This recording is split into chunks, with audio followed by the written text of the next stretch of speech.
What is going on, YouTube? It's your boy Mosballin, and you guys already know what is going on. You really don't. I'm sorry. I'm just like so energetic. I'm so excited. I'm going to the Nets game later tonight. They're playing the Milwaukee Bucks. So today I'm breaking down something you guys kinda may not really know about. So the way the auction house works in 2K this year is very different. It's like, it's not different, it's just really interesting the way they structure it. So I'm just gonna show you a little bit, kind of explain it on the fly. So let's go ahead and take a look at our pink diamond centers. You got some Shaqs, some Ralph Sampsons, whatever. I'm basically gonna be bidding on Shaq right now. I want a Shaq, so let me change the theme up. 20th anniversary. So basically you see right now someone bid 214k on this one, someone bid 234k on this one. And as you keep going down, it goes down a little bit, right? Because they're further down the line. And just so you know, that's not, it says that's the current bid, but that's not the highest bid all the time. So what really happens is, I'm gonna show you right now. I don't know if I really want to buy him like that. I just kind of want to show you guys an understanding of how this works. So we're gonna take a look at examples right here. This one is 10 minutes left. It's gonna ask me what my maximum bid is. So where this goes is, say I really need this card. I want it so bad. I'll do anything for this card. What I'm gonna do is, I'm gonna set myself a goal. I'm gonna say the max I will pay for this card is 120k. For example, I'm just giving you guys an example. We're just talking this through. We're basically just talking about cards in general. So right there, I said 120. It did not work. The bid jumped up, and you guys just saw it said 97. So you're probably like, how did not say I got the card? What just happened? That makes absolutely no sense for someone that doesn't really play my team, doesn't know how the auction house works in this system. So me, I didn't understand this system through my team. I learned this through this other auctioning. I used to buy a lot of signed stuff. So the way their auction house works the same way. Basically what happens here is somebody did the same exact thing that I did. The guy who had his bid at 97,000 put his max at something. What his max was might have been 150, might have been 200, might have been 180. Now even if his max is 200,000, if no one bids any more than I just bid right now, he will only pay 120,050 MT. He just has to pay more than the person that just bid on it. Now I know that bid's not gonna go off. It's somebody's gonna bid on it a little more. I'm gonna say 135 real quick, and it's, once again, it said I'm not the highest. It jumped it, and actually jumped a lot more. That means someone else just bid like 160k or something.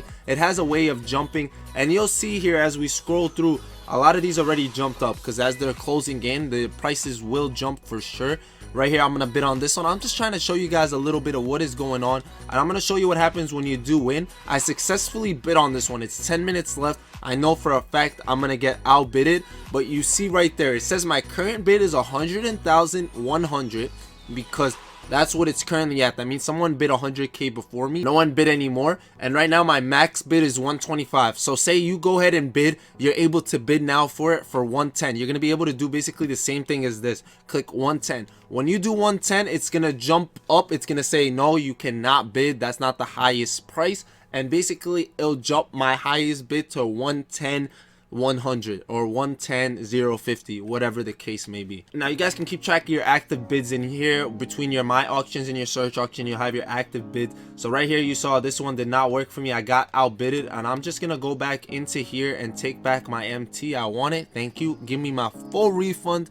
Don't scam me out of my MT 2K. Now you're gonna see here, I already got outbidded. It jumped up to like crazy. It's already at 188k. So what I'm gonna do is I'm gonna take back my MT once again. You shouldn't be too worried when you're bidding on stuff if you're gonna get your MT back. I heard it glitched before back in the day, but they don't really do that. Usually you'll get your MT back. If not, you could always save it, and 2K will figure it out. But usually don't worry about when you bid. I want to kind of show you guys what happens when you bid a little more and it doesn't actually jump up that high, so you can kind of get some snipes for really good times. This will help you guys definitely increase like your collector level, or basically get you guys some snipes, or just help you get cards that you really want. So there's really no card I want off the top of my head. Let me try to get me something that's not too expensive. All right, so this Jabari Parker is 550. What I'm gonna do is I'm gonna bid 750 right now. It says I successfully bid, and you see the current high bid is 600. So I bid 750. It took 750 out of my MT. Obviously this would work the same if we're talking about thousands. If I bid 75,000, it would take 75,000 out. Say the current high bid is 600. Obviously I didn't want to bid on something I don't want, so I just bid on something like that. It's no longer an active bid when I click in here. So I scroll down, see what happened, and you see right there I won the bid and it gave me the extra MT that was left over. The cool thing with this feature is, one, I'm getting my MT back. Two, it kind of solidifies me that if someone bids a little higher, like if someone would have bid 700 on this card, what would have really happened is it would have just jumped me up to 750 because I bid higher than him, and then that way I don't lose out on my bid if that's the card I really want. So this works out really well when you're talking about diamond cards, pink diamond cards, amethyst cards, even like really any kind of card works with coaches. Your highest bid is what you're putting down. That's basically how much I'm willing to pay. I'm willing to pay 500k for this card, so I'm gonna put down 500k. Now if no one bids more than 200k, I'm getting it for 200k and I'm just gonna get my 300k back. Now don't go ahead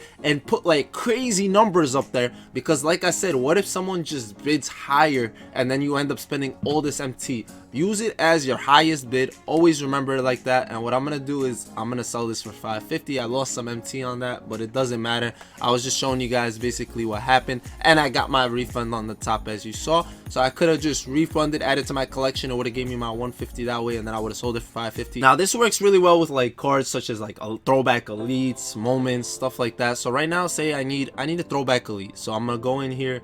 I need me maybe, let's see, let's find somebody that I need Tony Parker, for example. I do need a Tony Parker right now. This one's 26k. What I really like to do when I buy cards, sometimes people don't realize, like this one, you would just look at the buy it now, people be like, oh, he's 55k, I don't want it.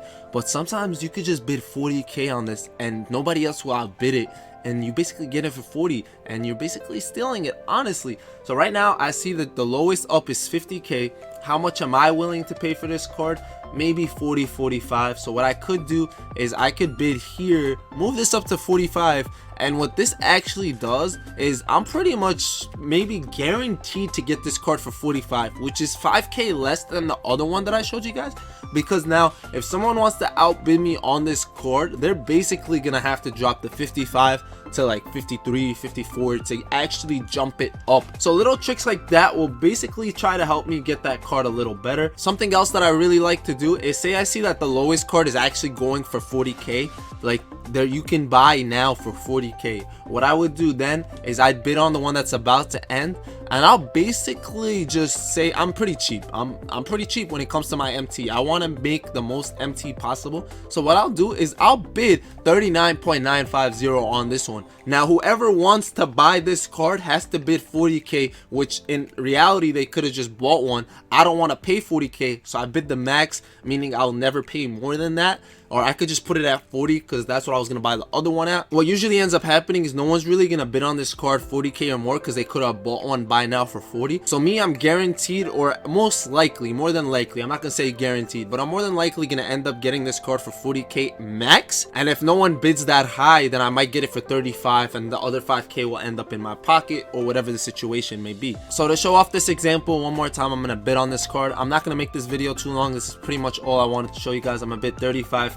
there, and I'm currently the max bid. If for some reason nobody bids on this card, I just want it for 35k. Trust me, it's most likely not gonna happen, but sometimes you could just like be scrolling, like I might be scrolling, see some cards going for certain prices. Like right now I see the cheapest one of these is 50k. I might be able to like get this card for 45 if I just bid on it right here. The best thing to do is, like when you catch a card like this, there's 1 minute left on this card, so me bidding on this card is gonna get me a really good chance to get it. Just be sure to understand how the bidding works. I really hope I was able to help you guys in any way, shape, or form. Like that's the best thing I'm trying to do. Like I'm trying to just give you guys tips to help you guys make MT and basically not get scammed or lose MT doing stuff. And with that said, guys, I'm actually 40 cards away from J.R. Smith. I'll have him by the end of the week without a doubt. I'm sure I'll have him very soon. I'm ready to update you guys on this. I'm working on a video to show you guys how much it costs you to get AK no matter how many cards you're at, because that's like one of the most asked questions ever. So I'm gonna try to get you guys a real video breaking down how much it'll cost you, no matter if you have 300 cards, 500 cards,